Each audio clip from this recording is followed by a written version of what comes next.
why don't we go ahead and start the show? Looks like we're all ready.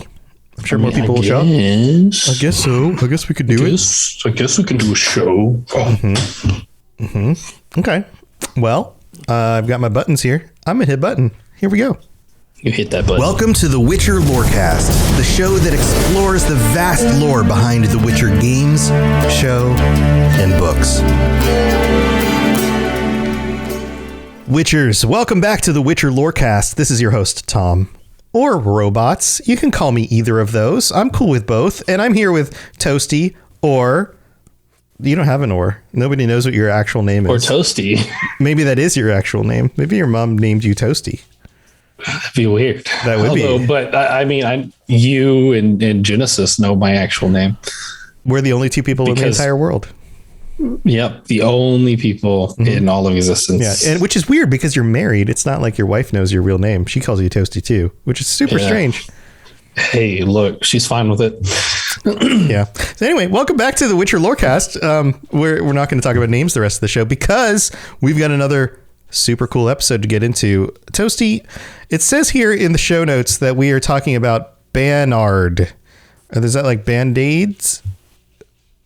No. Bernard? No. Bernard?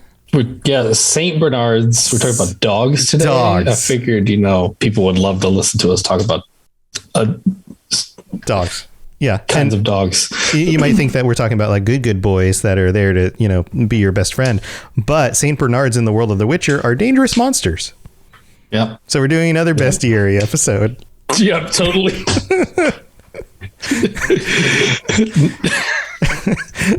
Okay, so now that we're done with the weird dumb jokes, what are we actually talking about? So we're talking about the Bernard Academy for sorcerers. Oh. Where they send all the, I was going to say the good little boys, but that's just not true. They just send boys there. They send boys there to learn how to do magic stuff. So it's gender exclusive to males. Interesting. Well, I have a feeling we're also going to badmouth a certain male sorcerer a bit on this episode. Yeah. Oh yeah. Yeah. Oh yeah. Strigomore. Excuse me. Yeah. So let's get into it. Where do we start? So we start with the sort of the creation of the magic schools. So the first organized school of magic that trained both sorcerers and sorceresses was located at Mirth. So it was a co-ed school was the first one. Aretuza and Bernard came after that.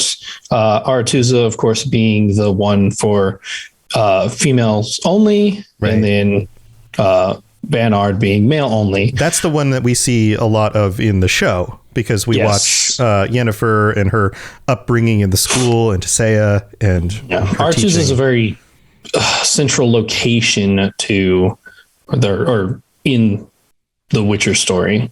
Right. We'll definitely be seeing it again. Yeah, it's down on the coast north of Sintra. On the Isle of Thanedd. Right. Yep.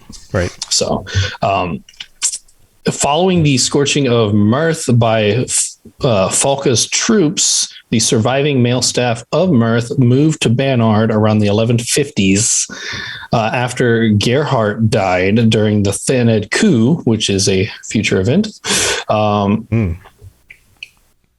Future as far as the show goes. In the show timeline. Yeah. The position of the Academy's rector was transferred to Doragere. What a name. Yeah. Also, I'm not a big fan of the word rector. It sounds too much like something else.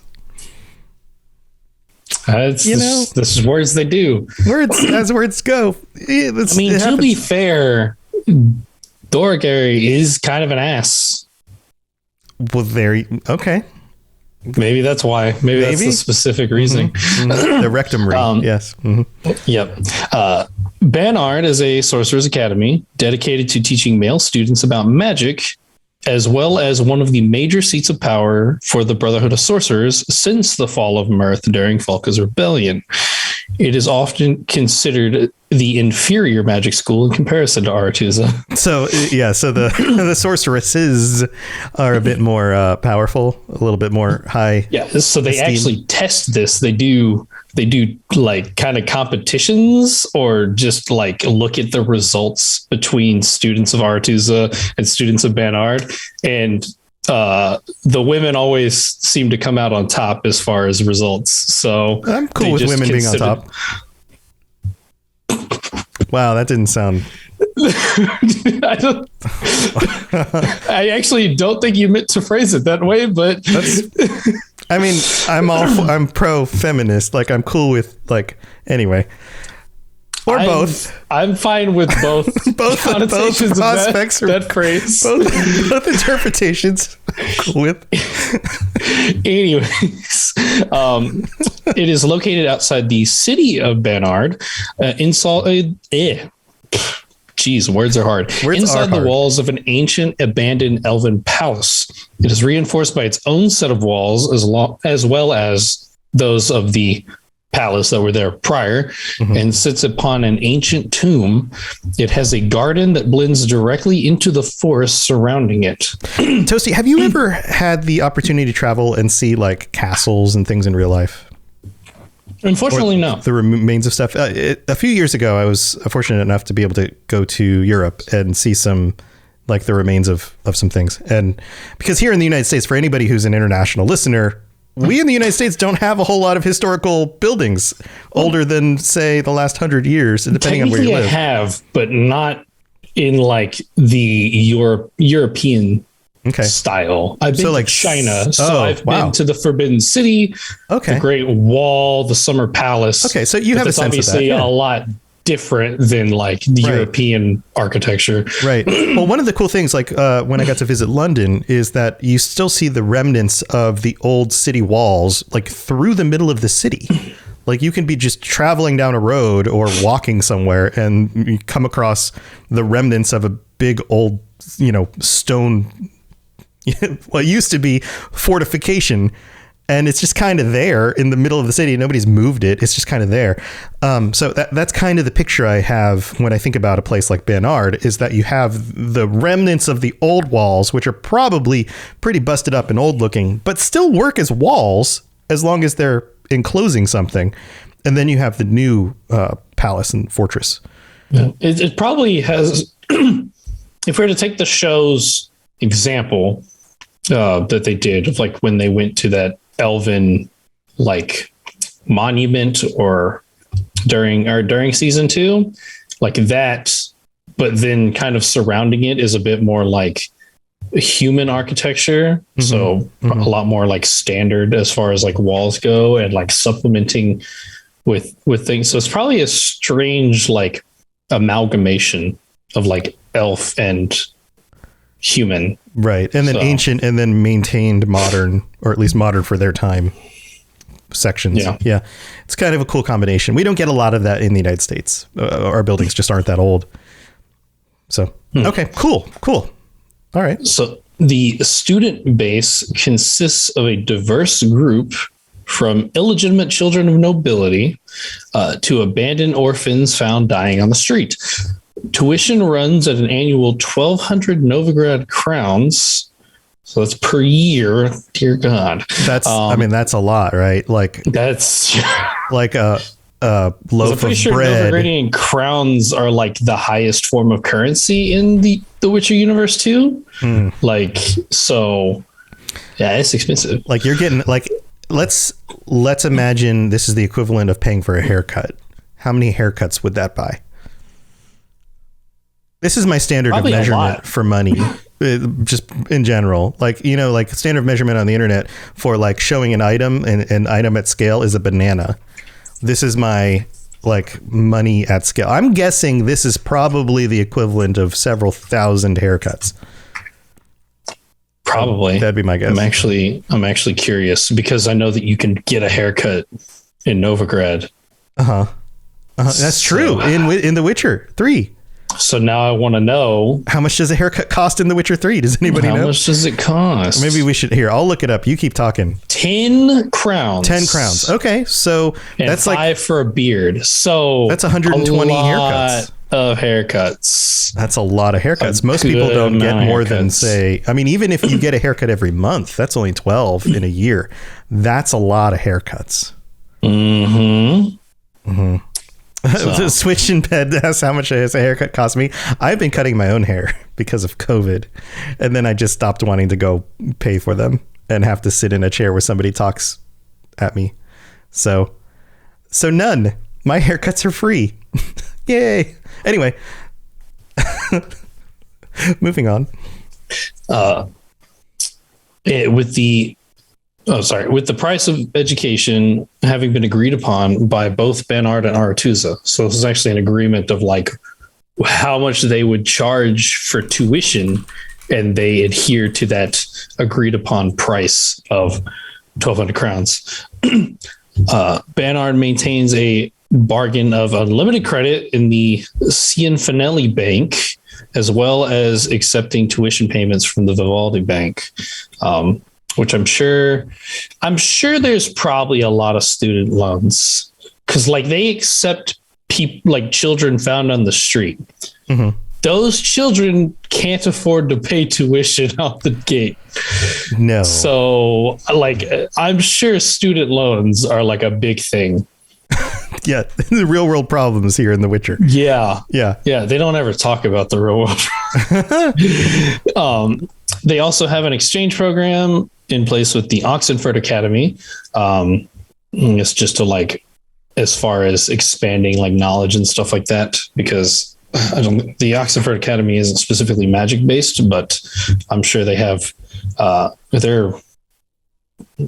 can't remember properly. They like wasn't the arts kind of a big thing over there too? Maybe. Yeah. I don't know. I don't remember.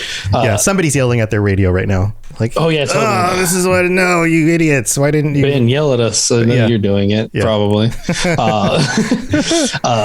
Students are to obey their elders, fully commit until they achieve the rank of 4th degree master.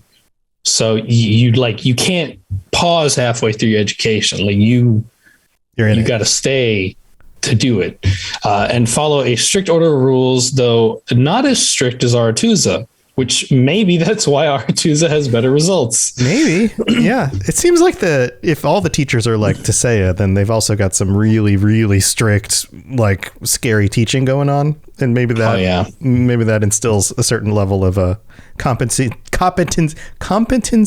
in those that actually make it to that status and don't turn into, fish slugs and get thrown in the magic water.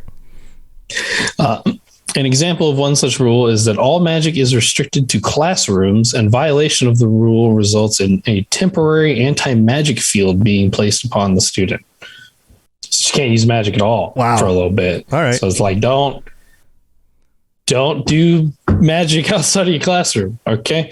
Don't break the rules. Don't break the rules. So they're not allowed to do magic anywhere outside of the school. So it's kind of like Harry Potter.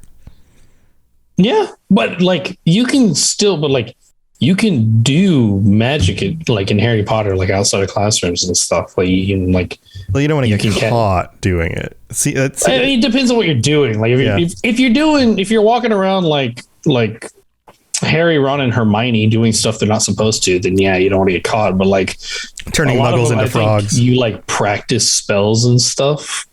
Like, I mean, how often do you imagine Neville practices spells? Right. Privately. Still wasn't good at them, but he probably still practiced a lot. Yeah. Well, Neville got badass by the end. Oh, yeah, for sure. Yeah. There's no argument on that. But at the beginning, he learned how to do Expelliarmus in... It was a rough start. The 5th book. It was not great. Yeah, it was a rough start. But can they practice outside the school or not? Is it more of just like a total ban on magic? Well...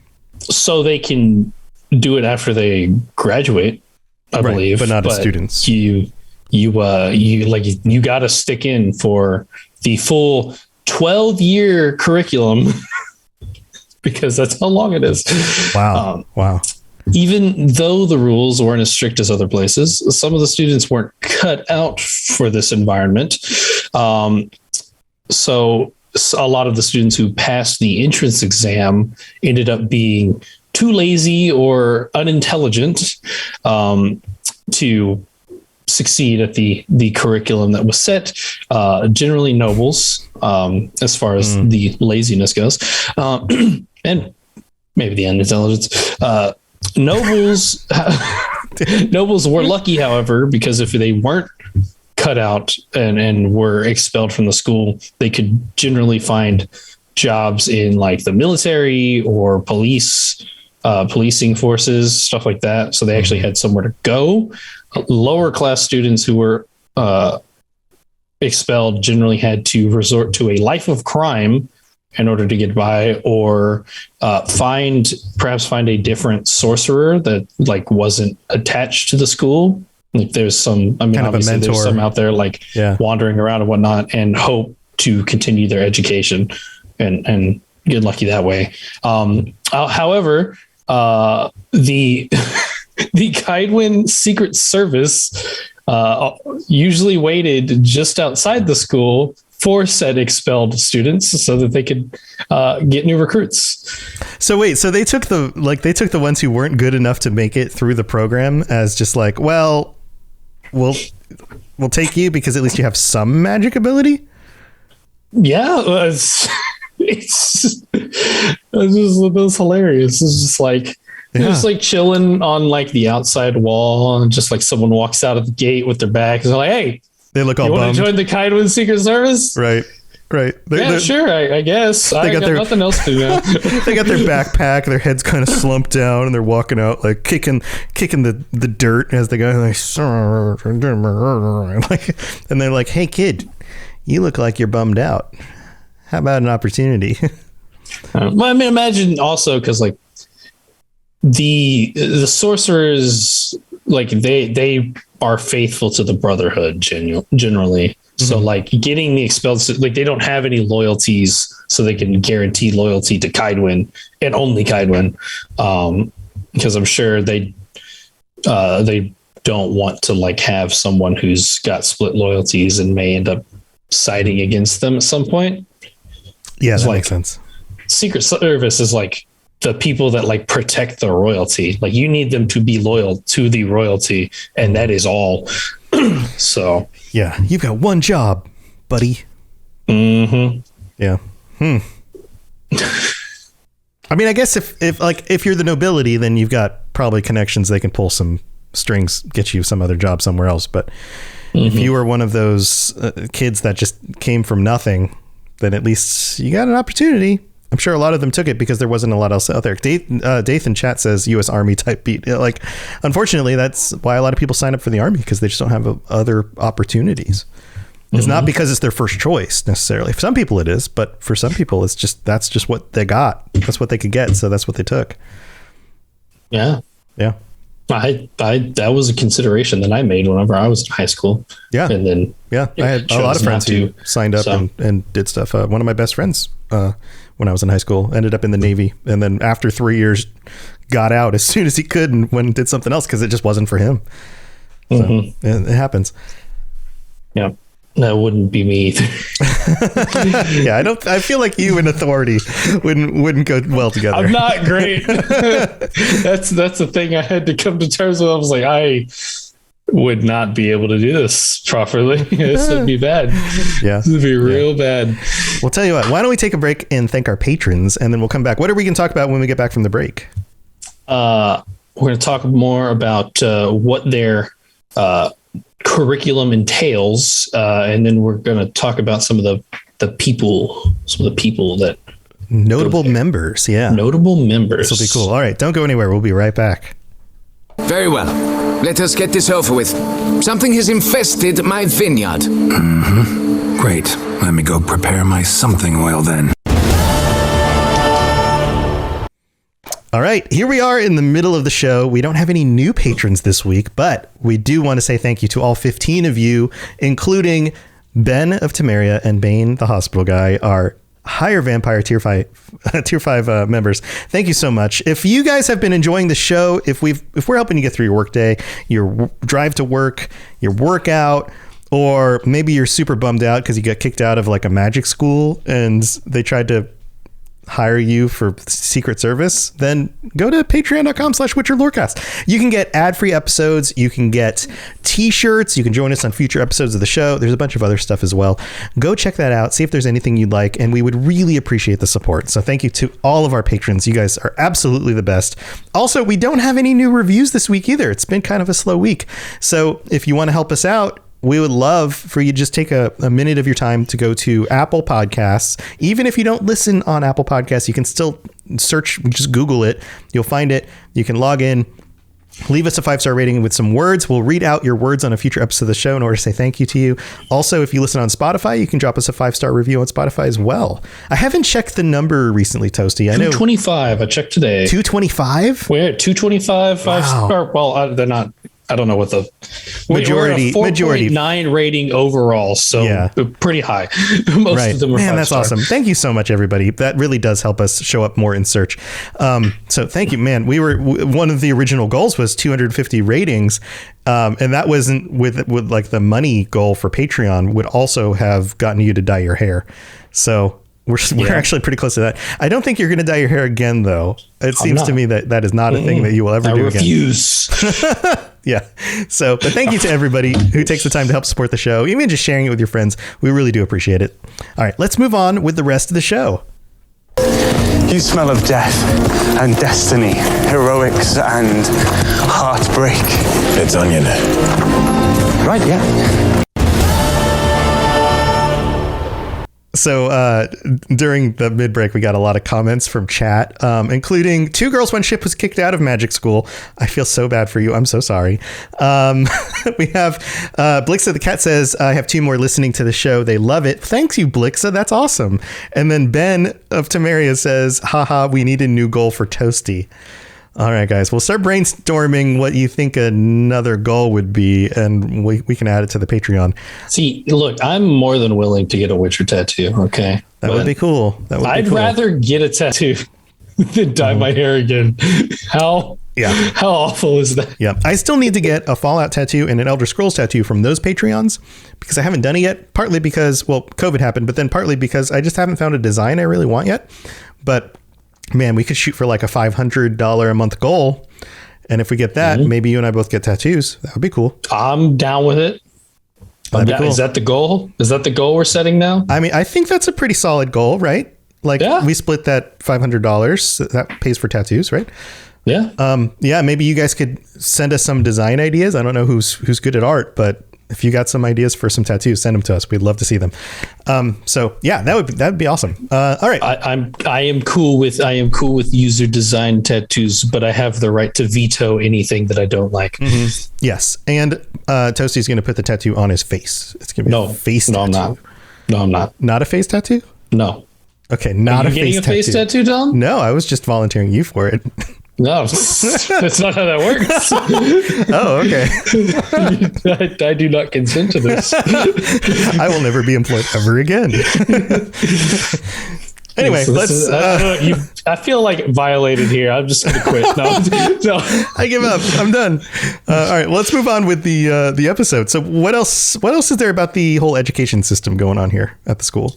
So as I said before, the 12-year education program begins with subjecting the students to the Giambattista and Becker tests. Wow. I couldn't actually really they just had names, but I didn't know exactly what they were. Giambattista. He's in Guardians of the Galaxy, actor, right? Yeah. So that was named after him. I feel like I got to look it up one more time and just see if I can find it. Well, who knows? Because I want to know what they are too. Like what exactly? Yeah, that's. Doing research during the show. It's a name. Right. Clearly those are named after people. That seems like last names. Yeah. Right? Yeah. It doesn't describe what the test is. It just says that was his name. Yeah. But damn, back in the first landing, old dude.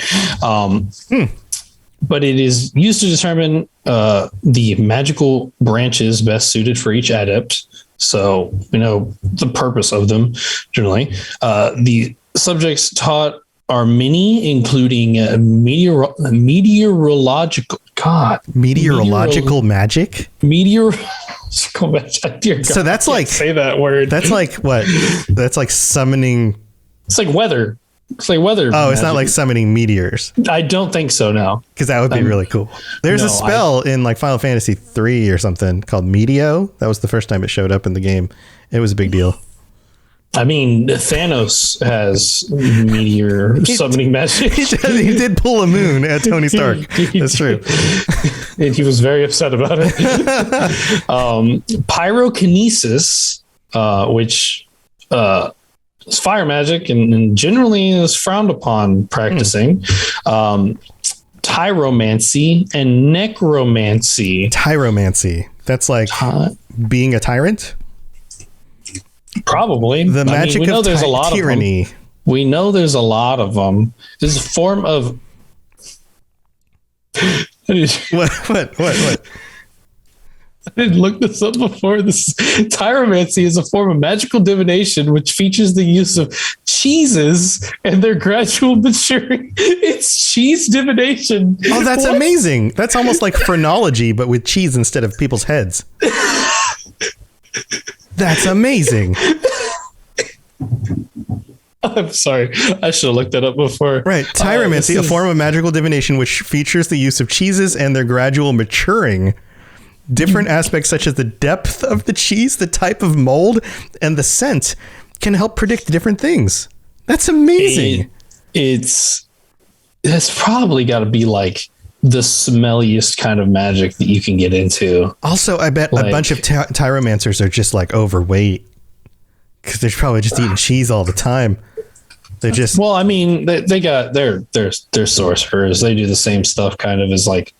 They change their appearances too, like sorceresses do. But then they have to do it over and over, right? They got to they get fat and then they change their appearances over again. Think so. You don't think that consuming lots of cheese would alter the appearance that they went for? I don't think so because it's like pretty strong. Like it just keeps them fit.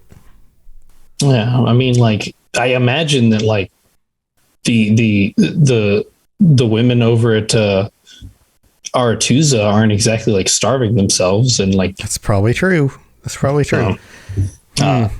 But necromancy is like an exclusive type of magic taught at Banard because it's banned everywhere else by the Brotherhood. Weird. Yeah, I imagine because so this is my logic behind it is I would teach the subjects at my school that I would want them to like be careful of, like right as like a warning thing, like teaching the dark arts, the concept of necromancy, so that you could know the bad things that it could do and why you shouldn't practice it. Right, not how to do it and use it for personal gain. Yeah, like directing the focus around like the dangers of it. Right, that makes sense. One praised necromantic feat was accomplished by Paranon, who as a 5th grade apprentice reanimated an entire cemetery and sent it to war. That's pretty badass. It's a pretty good example of like you shouldn't do this but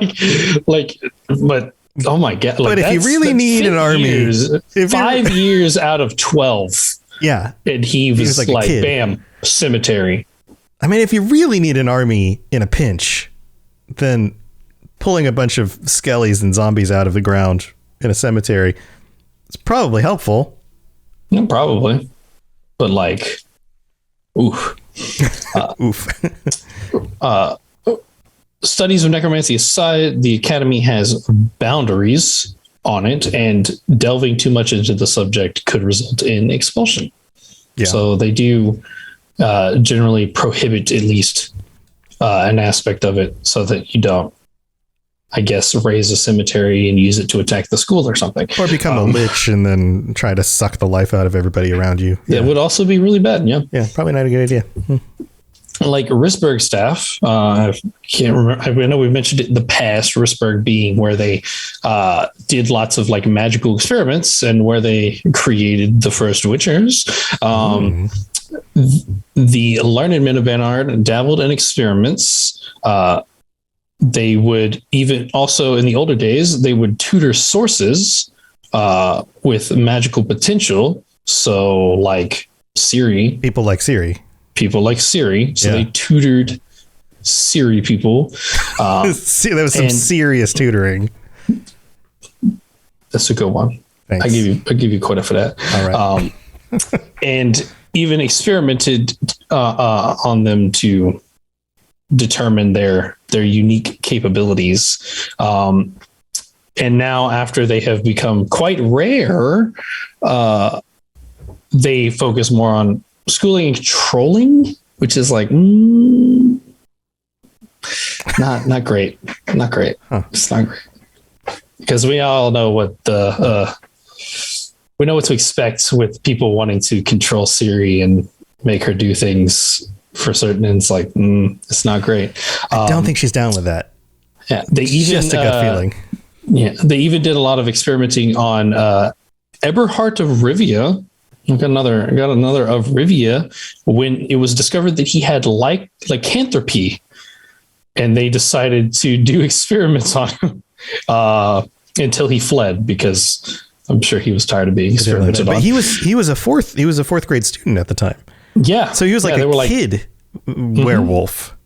Yeah, kid wolf, not even teen wolf. Kid wolf, a terrier. A terrier. A terrier. Is that what he turns into? I don't like kids turn into like dogs instead of actual full blown wolves.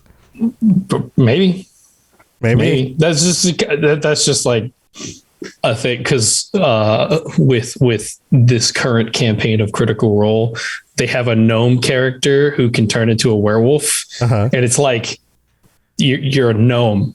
So you're he's like a little dog. You're like under 4 feet. Right. What does a werewolf that size look like? Right. I gotcha. Like, is this the equivalent of that little like death claw that you find in Old World Blues? Comparison? Yeah. It's like a little guy. And the yellow archspore was also believed to have been cultivated here as a result of these experiments. So a lot of experimentation, a lot of dabbling with magics that generally are prohibited elsewhere. So it's interesting. They seem to like to live on the edge, like Aerosmith. Living on the edge. That was an Aerosmith song. Don't think I've heard it. Living on the edge. Yeah, it was during their 90s like resurgence in popularity. Oh, well, yeah, I was barely alive in the 90s. It was one of those songs that got played way too much on the radio. Oh, fair enough. All right, so we've got a list of notable members here. Yes, we might recognize some of these, huh? For the instructor category, we have Gerhardt of Ale, 12th century to 1267. He was the oldest living mage until the coup on Thaned.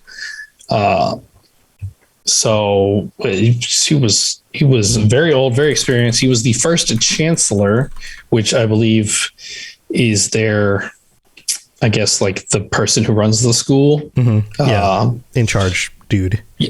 Then after he died, it was passed on to Dorgary from 1267 to he probably maybe still alive, actually. He is a Sidarian mage. You might recognize his name from the story with the dragon, because he was involved in that group. He was a mage, accompanied them in hunting for the dragon. So interesting dude. Yeah. Then we have tutors. So we have Martin Reck-Verlin, who is the vice chancellor for student affairs. Then we got Marcellus, the dean. Marcellus Wallace. Do you know the reference? No. Pulp Fiction. The guy in Pulp Fiction. Marcellus Wallace. He was like the bad dude, the gang leader guy. with a band. Didn't he have like Band-Aid on the back of his neck? I don't know. Did you ever see Pulp Fiction? No? I think I have, but I cannot remember it at all. Yeah. Well, the movie's all jumbled up. The timeline is all messed up, so it's a little weird. But Marcellus Wallace. When I hear the name Marcellus, I think of Pulp Fiction.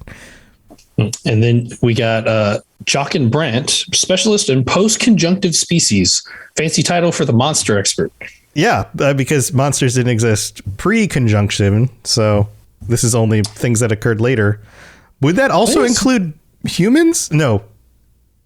Yeah. Yes. I mean, technically, just the human expert. Technically, they're a post-conjunctive species. That's true. I'm sure they don't think of it that way, though. Probably not. Moving on to the students. So we have some names here. I'm just gonna list. I'm not gonna explain every one of them, but you may recognize some of these or one of these. For the alumni, we got Abelard of Hag, Aramis, Detmold, Istrid, Paranon, and Vidar Holgerson. So Istrid is the good one of the group. At least the one that we're most familiar with.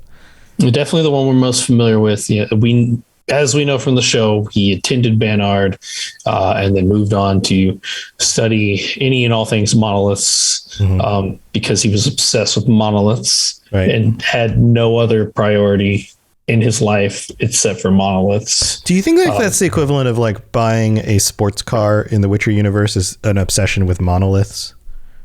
In that both of them are making up for a lack of a certain male body part? Maybe. Monoliths are phallic in shape. Maybe. Might be. Might be, because they can't buy a race car. So, might be. Sports car. And then for our removed people, you might recognize, or you'll probably recognize more of these names than the other ones. We got Ryance. Bum, bum, bum. Azar Javid, which also deserves a bump. Should I do it for all of them? He's from The Witcher 1. He's the one that stole the Witcher mutagens. Oh. Yep. Lockhart, Nicodemus Talbot, Crash Course, Igor Desad, who died, Julius Ben Gav, who left, and Eberhard of Rivia, who fled because they were experimenting on him while he had lycanthropy and he didn't want to deal with that. So can't blame him. Just realizing like a correlation between wolves and of Rivia. So we got Geralt, who's the white wolf, and then we got this guy who was a werewolf. I wonder if there's symbolism there in like the town or the country. The country, I guess it's a country. It's a whole ass place. Yeah, I wonder what their flag is, like their symbol. I wonder if that has a wolf in it. We're going to do some research again while doing the podcast because this is the best thing. Rivia. No, it's Rivia. Lions. It's lions on the lions. Banner. How cliche. A white field with a golden lion, and like it's like a top left and the bottom right, and then top right and bottom left is a white field with 3 red diamonds. So nothing wolf there. Yeah. But it's all right. I mean, obviously, a lot of Geralt's symbolism is from the School of the Wolf. He's the White Wolf because he has white hair, and he's from the School of the Wolf, like specifically. But yeah, so we know Ryance from the show. Bad mage, bad guy. We don't like him. Yeah. Fire Azar Javid assisted in the attack on Kaer Morhen in The Witcher 1. That's the beginning of the game. That's like how the game starts. Ow. Don't punch your desk with your elbow. I didn't mean to. He got real mad at his desk for a moment for some reason. Apparently, yeah. So, yeah, just some of the people there. And then just a moving on, because this isn't actually listed here in the as far as video game / book canon. was the name that we mentioned before, Stregobor. Yeah. It wasn't actually mentioned in this list. Why is that? So I believe that is that's just because we don't actually get like anything to prove that as far as the books go. But they decided to make him a much more prominent character in the TV show. And so they put him as one of the, I'm assuming he's a teacher. It looks like he's teaching a class. Yeah, he's in front of a class in the episode where Istrid comes in and argues with him. Yep. Which I don't think I would want him as my teacher because of how many logical fallacies he used in that argument. I was just like, nah. I don't think I would learn great things. Plus the fact that he's just like a complete racist against elves. Total ass. Total, yeah. Like the whole awful. ass. Like an entire. Yeah. We'll call him a rector because he's definitely an ass. Yeah, a rector. Yeah, all of the ass parts. The whole and everything else. Yeah, it's pretty bad. And speaking of the Netflix series, we don't really see a whole lot of it. With generally, I think in season 1 we probably see like an office. As far as like whenever Stregobor's talking to Istrid about Yennefer's elf nature, I assume that's at Banard, and they're just speaking in like his office or something. It seems, it seems like that's all connected. And then, of course, we see him in season 2. He's teaching a class that's also at Banard, I'm assuming. So I'm not sure exactly how much else we'll see, if anything at all. Aretuza is definitely the more prominent, like, magical school as far as like the timeline goes. We have much more significant events to happen at Aretuza still. So maybe we'll see in season 3. Maybe, who knows? Not sure. Well, they're definitely not giving up on the whole political storyline, the involvement of the mages and the political leaders. That in fact, if anything, the inclusion of some of the different rulers from the kingdoms being actually cast and showing up in season 2, along with a little bit more of the behind the scenes stuff going on with the mages kind of running things, leads me to believe that that's going to continue to be a bigger part of the show.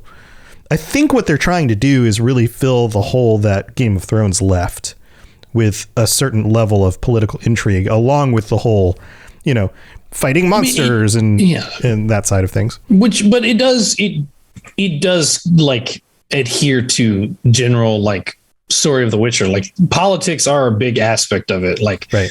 I mean, even in just like The Witcher 3, you're like plotting political assassinations. Right. Like right. that like politics has always been and probably will always be a part of the Witcher title and what comes along with it. Right. So. And to my point, even more so than us getting, say, Yennefer's perspective on things. Like she's not the only point of view character that we get that stuff from. Like in season 2, we had Tissaia being a point of view character behind the scenes dealing with. We'll get more of that because we see that she's the one talking to all of the Northern Kingdom kings and queens about. So right, or Istrid being a point of view character in the scene with Stregobor. That a lot of these parts are being played out in beyond just us seeing the perspective of the main 3 characters. So I think we'll continue to see more of that. Cool stuff, man. Anything else before we wrap this episode up on the topic? Or no? I think we're good. I'm going. I've decided a thing. Yeah. What is that? I've decided that I have not had my fill of talking terribly about Stregobor. Okay. So this is the thing you decided. So are we talking more about him next week? Is that where we're going with this? Yes. Okay. Yes, we are. Okay. So next week's episode, all about how terrible Stregobor is. Yep. Sweet. That's awesome. Sounds cool. You got anything else going on? Yeah, I know you've been doing some other things on the side. Got Twitter, Witcher Lorecast, like usual. I'm not entirely sure where they are at their posts because I think they're doing every other week episodes now. I can't. The fumbling as crew? far as as far as the Cyberpunk podcast, but it season 2 will be dropping soonish, some point. So Keep an eye out on that if you want to hear me be I think I was like a 6'9", 6'7" Hawaiian woman. That wow. So that's really tall. I was like, are Hawaiian people tall? I don't think they're tall in general, right? They're kind of Pacific Islanders, so they're probably don't matter. Probably like the average Pacific Islander woman's probably about 5'4", 5'5". She ain't average. She's well above average for sure. Yeah. Yeah, it may have something to do with how much cyber legs she has because both of her legs are cyber legs. But she got an upgrade. She got like stilts. But no, she just got her legs blown off. Had to replace them. It was like, just make me a little bit taller. Maybe. She already had to be pretty tall though. I gotta admit. I guess keep an eye out. I will be. If she doesn't yell at me, I guess that's the question. What are we gonna? Where are you going with this? Am I allowed to say Jen? Or are you gonna yell at me? That's the question. You're doing something. You're doing a thing with Genesis from Two Girls. Thing. All right. Doing a thing. Well, we'll find out. Maybe she'll chime in. I think she might still be in chat. Well, cool, man. I've got my stuff, all the stuff over at robotsradio.net, all my other shows, all the different lorecasts that I do.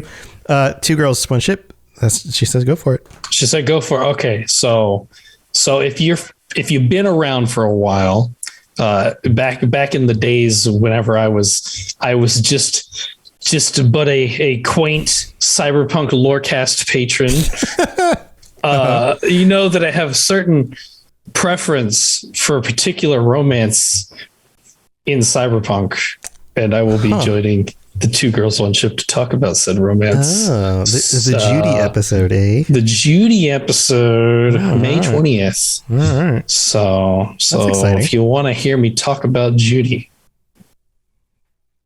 then there you go. Look out for May 20th. Awesome. Well, cool, man. Sounds cool.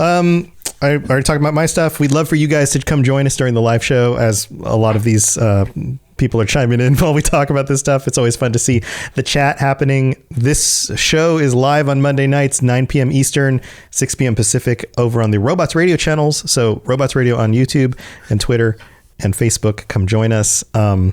And we've got all the other stuff going on over at robotsradio.net. So if you're starting a new show, want to start a podcast, want to join us and learn how to do that, being part of the Rocket Club, there's always that. And there's lots of other shows there as well that you can check out. Yeah. And possibly not next week. There might be a weird schedule depending. I have to work an overnight shift and that leads into Monday. So if the episode's a little late next week, it's because I was really tired. Yeah, we might have to do this on a different night of the week or whenever, but we'll figure it out. So don't worry. Cool, man. Mm-hmm. Well, this has been fun. Thanks for being here, everybody. And until next time, stay safe on the path. All right. We'll see you guys later. Thanks for tuning in to the Witcher Lorecast. We'd love to hear about your experiences with the games and the books and the TV series and all your thoughts on everything. Please check out the Robots Radio Discord and follow us on Twitter at Witcher Lorecast. You've been listening to a Robots Radio podcast. Smart shows for interesting people. Check out all the shows at robotsradio.net.